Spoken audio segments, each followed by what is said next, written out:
সেই দিন থেকে গোয়ালা আর ছোট জুলিকে পূর্ণিমার রাতে নাচতে দেখা গেছিল, কিন্তু শুধুমাত্র সপ্তম মাসের সপ্তম রাতে। এটা একটা বিশেষ উৎসবের রাত। গোয়ালা আর জুলি, কি দুঃখের গল্প এটা।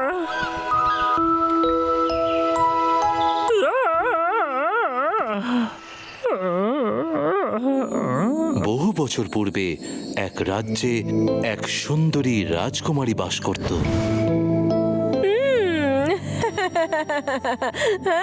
এই রাজকুমারী, আয় নাকি দেখতাছিস? যা তাড়াতাড়ি গিয়ে কাজে মন দিয়ে গিয়ে যা। তুই যাবি নাকি ধাক্কা দিয়ে পাঠামু? যা বলছি, যা। অসভ্য। এই রাজকুমারীকে এক দুষ্ট জাদুকর বন্দি করে রেখেছিল আর ওকে দিয়ে তাঁত বুনন করাতো। আমি সুন্দর কাপড় বুনতে পারি, এত সুন্দর যা কেউ পারবে না। আরে কাজের সময় গান গাস কেন? তুই জানিস না কাজের সময় গান গাইলে কাজের ক্ষতি হয়? আর তোরে কি আমি এখানে গান শোনাইবার জন্য রাখছি? যা কাজে মন দে, গান বন্ধ কর।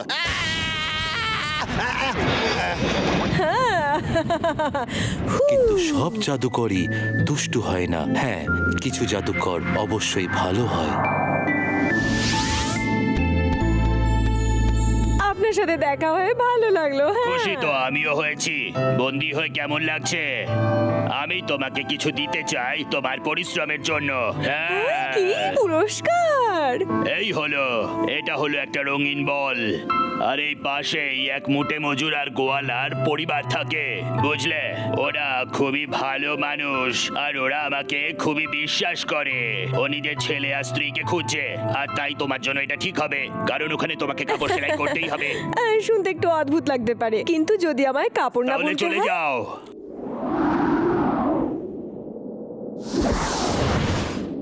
আরে কি জোরে মাথায় লাগলো! আরে রাজকন্যা কোথায় গেল আমার নায়িকা? ও কি জানে না এখান থেকে যেতে গেলে আমাকে বিয়ে করতে হবে, তবেই ও আমার জাদু থেকে মুক্ত হতে পারবে। তারপর মেঘের সাহায্যে সেই মেয়েটি হাতে একটি উজ্জ্বল বস্তু নিয়ে জুলির বাড়িতে পৌঁছলো। কিন্তু একি সেই ভালো জাদুকর এটা বলেনি যে জুলির বাড়িতে আরো দুই যুবক বাস করত।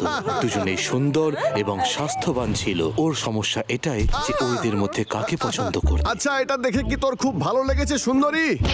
থাম না, আমার মতো সুন্দর স্বাস্থ্যবান ভালো থাকতে ও তোকে কেন পছন্দ করবে? আমি বেশি সুন্দর। আমি বেশি আমি বেশি। আমি বেশি সুন্দর। আমি আমি বেশি সুন্দর। আমি বলছি আমি সুন্দর বেশি। এই আমি বেশি সুন্দর। এই পাগলা সর। আরে আমি বলছি আমি বেশি সুন্দর।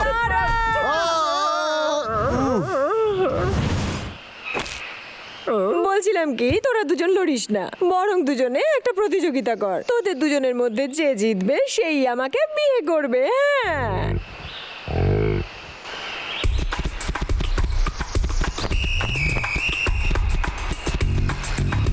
হ্যাঁ,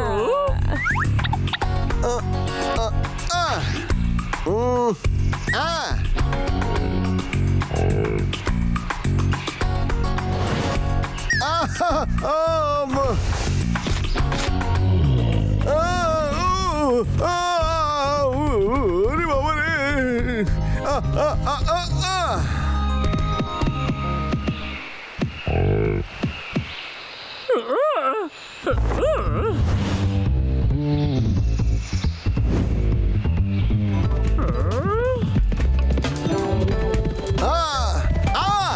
আরে না!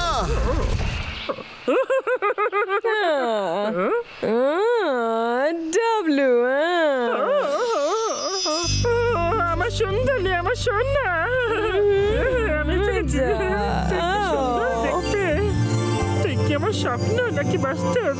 ও ডাবলু। আরে পালা ডাবলু, কি করবি এবার?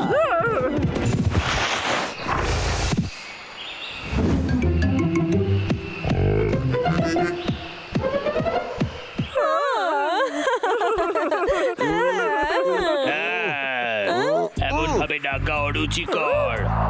আরে আরে আরে তুই এখানে? হ্যাঁ হ্যাঁ হ্যাঁ, আমি লুই। তোরা দুটোতে মিলে আমার উপহারটা নষ্ট করে দিয়েছিস। আমি তোদের দুটোকে ছাড়বো না। এটা একটা দুর্ঘটনা ছিল। হ্যাঁ। কেন, তোর মনে কি কোনো দয়া নেই? সবাই জানে যে জাদুকরের কোনো মন হয় না, তাই তোদের এখন শাস্তি দেওয়ার সময় এসে গেছে। কি বললি? মেয়েটাকে আবারও দুষ্টু জাদুকরের কাছে যেতে হবে। নিজের সারা জীবনটা ফালতু কাপড় সেলাই করেই কেটে যাবে। না, এটা হতে পারে না। এখন বিদায় নেওয়ার পালা, যা। আরে আমার ছেলে যাস না। আমার ছেলে যাস না তুই।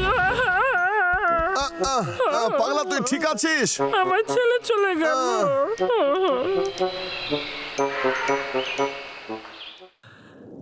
আয় দাদা, শোন না, এলো বলে উঠে আয়।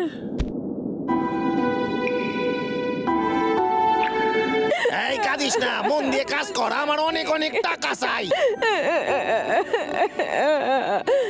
ডাবলু, কোথায় তুই? আমি ক্লান্ত হয়ে গেছি, এখন একটু না বিশ্রাম দাদা, নিয়ে নি। ওই মেয়েটাকে আমি খুব ভালোবাসি। ওকে ছেলে আমি থাকতে পারছি না। এখন বিশ্রামের সময় নয়, বিশ্রাম তখন করবি যখন ওকে আমি পেয়ে যাব। কিন্তু এত তাড়াহুড়োর কি আছে? হ্যাঁ, কারণ এই ভালো জাদুকর বলেছিল শুধুমাত্র সপ্তম মাসের সপ্তম রাত্রে আমি ওকে দেখতে পাবো। আমি ওকে হারাতে চাই না, বুঝলি তুই? তোকে আমার সাহায্য করতেই হবে। আমার কথা বোঝার চেষ্টা কর দাদা। W, W, W. এটা এতটাও সহজ নয় যতটা তোরা সহজ ভাবছিস। দেখ দেখ দেখ, ও এসেছে। আবার কি হলো? তোদের এটা বোঝা উচিত, এই যে ভালোবাসার সেতুটা তৈরি করা হয়েছে, এটা কিন্তু একেবারে ভালোবাসার মতোই নিষ্পাপ। দুই মেয়েটার উপরে যেহেতু অভিশাপ রয়েছে, এই সেতুটাও সপ্তম মাসের সপ্তম সপ্তাহে উধাও হয়ে যাবে। বুঝতে পেরেছিস এখন কি বললাম আমি? হ্যাঁ, জানি আমি। কিন্তু একটা কথা বলতো, এটা তো একেবারেই ঠিক নয়। এই ব্রিজটা হঠাৎ অদৃশ্য কেন হয়ে যায়? ঠিক করে বোঝা না আমায়। নিয়ম তৈরি করি না, দাদার মতো অত বুড়ো হয়ে যায়নি, বুঝলি তোরা? আমার মনে হচ্ছে এই গল্পে কোনো গন্ডগোল আছে। তুই কি চুপ করবি একটু? তুই চিন্তা করিস না, আবার দেখা হবে। আর এখন ওদের দেখা হওয়ার সময় হয়ে গেছে। বলছিলাম কি, অবশেষে সেই দিন এসেছে। আরে এই, তুই যাস কোথায়? আরে আবার এসে রে, কোথায় যাস? থেকে যা আমার কাছে রে। আরে আয়। ডাবলু, আমার সোনা। আমি এসেছি। সুন্দর রে, আমি এসে গেছি। ডাবলু, বাবা আর আমি আমরা তিনজন ভালো বন্ধু। এখানে দেখতেছি নায়ক নায়িকার রোমান্টিক সিন চলতেছে। আরে তোর সাহস কি করে হয় আমার প্রাসাদ ছেড়ে এখানে আসা? দাদা, তুই ওর খেয়াল রাখ। ওই জাদুকরকে আমি মজা দেখাচ্ছি। ডাবলু, নিজের খেয়াল রাখিস। দুষ্ট জাদুকর, তোকে আমি ভালোবাসার আসল ক্ষমতা দেখাচ্ছি।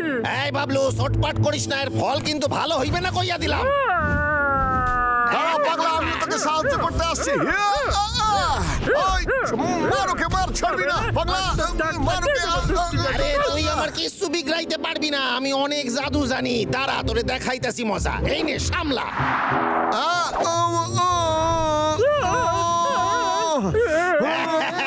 দেখলি আমার সাথে পাঙ্গা নেবার ফল কি হয়?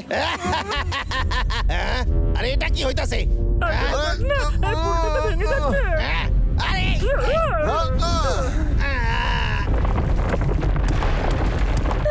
বলছিলাম কি, তোরা দুজন তাড়াতাড়ি আয়, ব্রিজটা এক্ষুনি ভেঙে যাবে।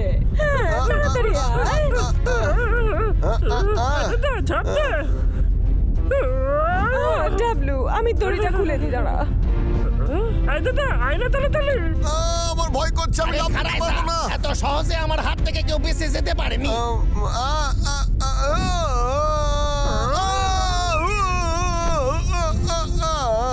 চিন্তা করিস না দাদা, আমি তোকে ঠিক ওপরে তুলবো। হ্যাঁ, গুলি করে তোর এবার গুলি ওড়াই দিব আমি। হ্যাঁ, এই মারছে আমার বন্দুকের গুলি শেষ হইয়া গেল নাকি রে? হ্যাঁ, আরে কাজের সময় বন্দুক যে কেন চলে না কে জানে। হ্যাঁ, আরে আমি তোদের ছাড়ুম না আজকে কইয়া দিলাম। ওরে বাবা রে, ইয়া! বদমাস কেসটা। ওরে বাবা রে, আমারে গোতাস না।